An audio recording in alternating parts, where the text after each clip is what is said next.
রিপোর্টে কি ধরা পড়ছিল? রিপোর্টে ধরা পড়ছিল ফুসফুসে টিউমার। টিউমার মধ্যে ক্যান্সার ধরা পড়ছে। ক্যান্সার এখন গিয়ে আল্লাহর রহমতে আপনার নাতিন সুস্থ। মোটামুটি এখন সুস্থ দেখতেছি। আপনাদেরকে একটা ক্যান্সার রোগী খুবই অল্প বয়সে, যার ক্যান্সার হওয়ার পরে আবার সুস্থ হয়েছে, আমরা তার সাথে পরিচয় করে দিচ্ছি। আপনার নাম শিমলা, আপনার বয়স কত? 13 বছর। আপনার কি সমস্যা হয়েছিল? এখন আপনি কয় মাস ওষুধ খাইছেন? 6 মাস। 6 মাসে পড়ছে। 6 মাসে পড়ছেন, 5 মাস খাইছেন। এখন কি চাকা আছে? ব্যথা ট্যাথা আছে? এখন সম্পূর্ণ ভালো। সম্মানিত দেশবাসী, বিশেষ করে মাত্র 4 মাস 5 মাস ওষুধ খাওয়া হয়েছে, তার টিউমার চলে গেছে, বডি থেকে ক্যান্সারে চলে গেছে। এখন আল্লাহর অশেষ রহমতে সে সম্পূর্ণ সুস্থ আছে। আপনি কি সম্পূর্ণ সুস্থ আছেন নাকি কোনো সমস্যা আছে? কোনো সমস্যা নাই। আপনার নামটা কি? শিমলা। আপনার বাবার নাম? হ্যাঁ, মোল্লা। শিব মোল্লা। আপনার মায়ের নাম?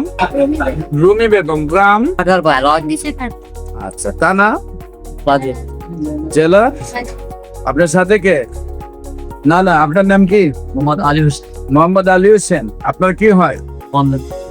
নাতি আর কি। মেয়ের ঘরের নাতি। কি সমস্যা হয়েছিল, কি সমাধান হয়েছে? এর সুতায় চিকিৎসা করছেন? এখানে পপুলার চিকিৎসা করাইছি, তারপর আপনার এই ফুসফুসের টিউমার ছিল এখানে আপনাদের এখানে আইসা 5 মাসের চিকিৎসা। রিপোর্টে কি ধরা পড়ছিল? রিপোর্টে ধরা পড়ছিল ফুসফুসে টিউমার। টিউমার মধ্যে ক্যান্সার ধরা পড়ছে। ক্যান্সার। টিউমার মধ্যে ক্যান্সার ধরা পড়ে আপনি কোথায় কোথায় চিকিৎসা করছেন? আপনাদের এখানেই আমাদের এখানে। আমাদের আগে কোথায় পপুলার? পপুলার। এখন গিয়ে আল্লাহর রহমতে আপনার নাতিন সুস্থ। মোটামুটি এখন সুস্থ দেখতেছি। যে কোনো প্রয়োজনে, যে কোনো চিকিৎসার জন্য স্ক্রিনে দেওয়া নম্বরে যোগাযোগ করার জন্য আহ্বান জানাচ্ছি। আসসালামু আলাইকুম ওয়া রাহমাতুল্লাহি ওয়া বারাকাতুহু।